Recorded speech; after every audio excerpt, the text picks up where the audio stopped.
Hello and welcome to this solo episode of the Game Changer podcast. My name is Michelle Dutro. I am your host.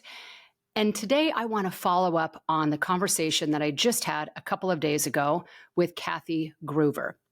One particular part of that, which is language.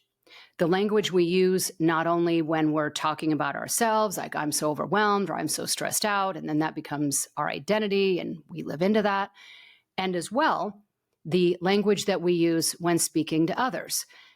So recently there was some study that came out that said that the most passive aggressive, or quite frankly, worst thing you can text somebody, think about that for a second. What do you think that is?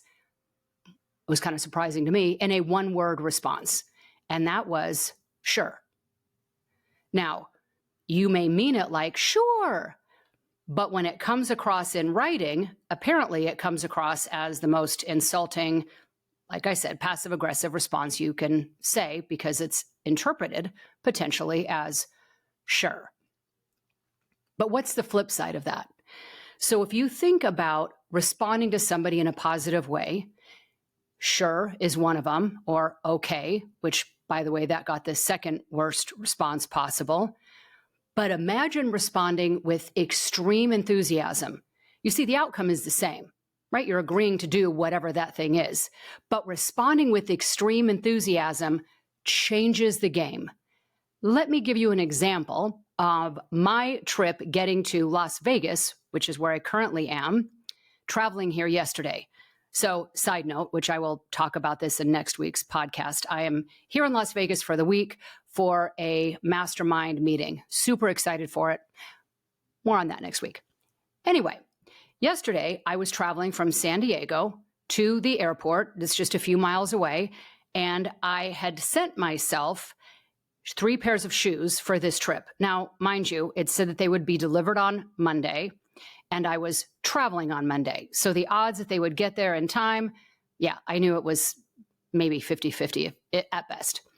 Anyway, I walk out of where I live in downtown San Diego, and I look on the delivery schedule because now Amazon is much like Uber when it says, oh, your driver is 6 stops away or 5 stops away with an actual map. If you didn't know that, it's really, quite frankly, cool, especially when you're trying to stalk your driver, which I chose to do. So I look on the maps. Now my bags are packed, quite frankly, almost to the gills. And I see that he is 5 blocks away. Now it's unbelievably humid in San Diego and very hot. And I start running because I only have so much time. I have to catch a flight to this Amazon driver. Wouldn't you know, I'm 4 blocks away. He's within sight. And as soon as I'm a block away, off he goes. And I stood there at that point in disbelief, nothing more than that, other than, well, odds are I wasn't going to catch him anyway. I watch him on the map. He circles around and now winds up back across the street from my building, 5 blocks away. I turn around, start running. Now I'm sweaty. My hair's a mess. I'm soaked. It's a disaster. But as soon as I get up there, like I'm on an episode of Candid Camera, for those of you that are over 50, he takes off again. Now I'm in complete disbelief. Like, you really have got to be kidding me. So I stood there watching him and I see him go up 3 blocks and stop. And I thought, well, I'm this invested now. I'm 3/4 of a mile into this game. I can't just quit. And I look at my watch. I still have time. So I chase down this Amazon truck. By the time I get 3 blocks away, there's 3 of them, 3 Amazon trucks in a row. I look into each one. I don't see anybody in any of them. Of course, I'm hollering, hello. Didn't work. Anyway, I walk into the nearest building, assuming that's where he would be. And as I realize, well, I don't see anybody in here. I don't even know where their mail room is. I turn around. Sure enough, one of the Amazon trucks, he must have been in the back, takes off. Now I'm in tears. I'm legitimately in tears, thinking this is the worst thing that ever could have happened. I come into the building, I watch him go 2 blocks away and stops. And I said, oh no, not today, Satan. And I take off running. Yeah, I'm going to get to this enthusiastic response here soon enough. We're almost there. take off running. I sprint to this guy, my bags, a bag on top of one with wheels, this other 800-pound bag, and I'm running and running. This guy gets out of his van, turns around and looks at me, and like I've got a knife. And he says, "Oh my gosh, what's going on?" I said, "I have chased you all over this town, about a mile now." And he said, "You know what? I thought that at first when I saw you, I thought, oh, she's waiting for an Uber. Here's a woman out on the street. And then there you were again. And then I see you in the rearview mirror chasing me," which then became concerning. I said, "Yeah, fair enough. Here's the deal." And I told him the whole story. I said, "Look, now I'm going to miss this flight. But you have 3 pairs of shoes that I intentionally bought for this flight." So he gets on his app to look at where my boxes are in his van. And he said, "I don't know how to tell you this, but it's not me. I don't know which van it is. If you think it was tracked by those 3 and we turn around, now there's only one." He said, "I bet it was in that other van who left right after I did." I look at my app. Sure enough, it is 7 blocks away, clear on the other side of town. No way. No, I can't. I just can't do it. And I sat there. I'm sure I looked like I was in a heap and going to start crying. And the guy said, "I'm so sorry. If there was anything I could do, I don't even have a way to get a hold of that guy. I'm not even sure if that's the right guy. Apologize left, right, and center." I said, "Yep, no problem. I'm going to call an Uber and forget about it." So I call an Uber. Uber shows up and, "Hey, how's your day?" Loads my bags in. And I proceed to tell him the story. And he stops the car and says, "What?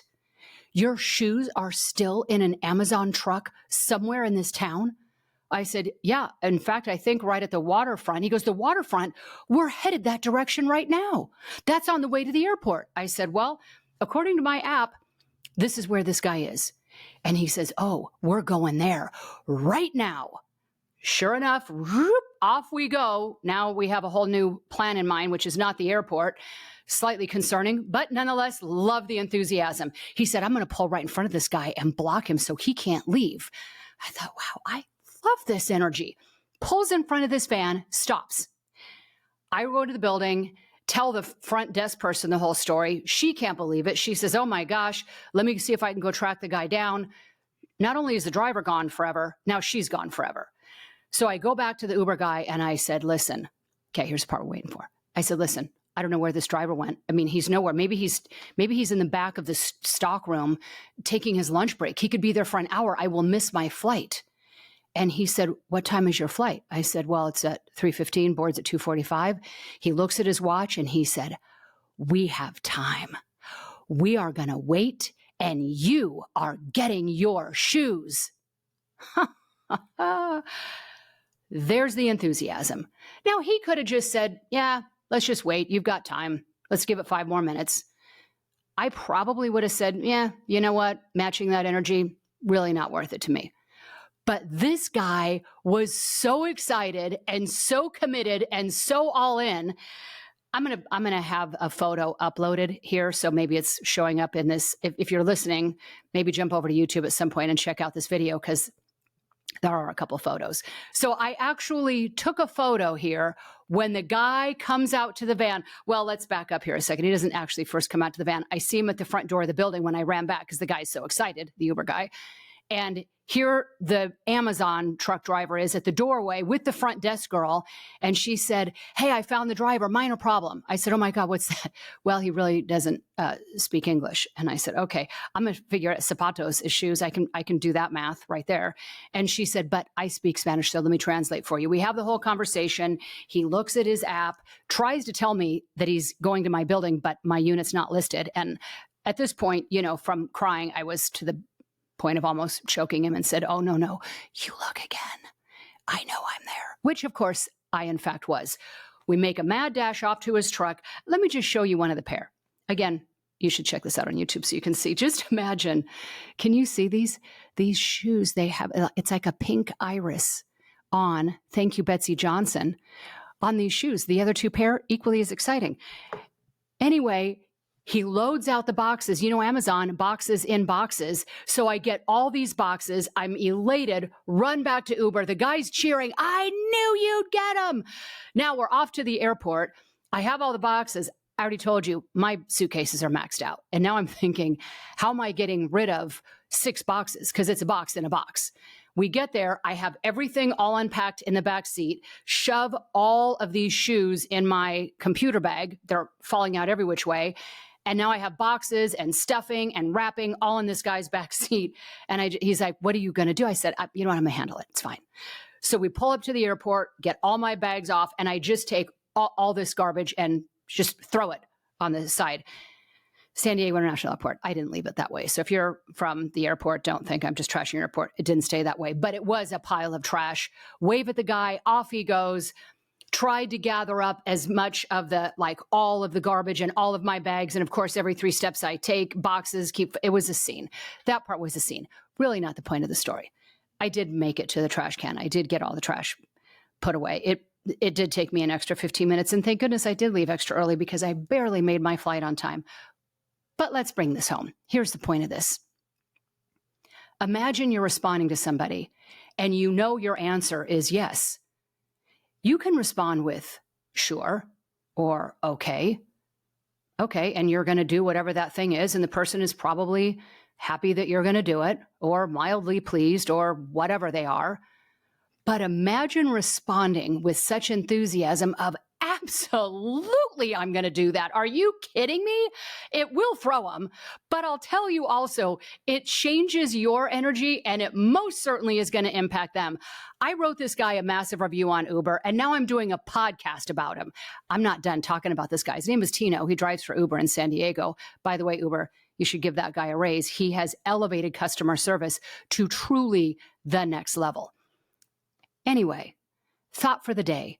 Your language matters, whether that's negative self-talk, positive self-talk, being blasé to people, or being extremely excited. It all matters. So let me just end it by saying, thank you so very much for joining me on this episode of the Game Changer Podcast. I really, really appreciate it. Oh, and I just said I was going to put in a photo. I took a photo of the van with the Uber driver right in front of him just to make the point so that you could see it. Okay, now I'm going to wrap this up. Please hit the subscribe button so you don't miss any episodes.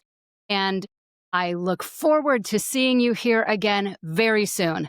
Again, thank you so much for joining me on this episode of the Game Changer Podcast.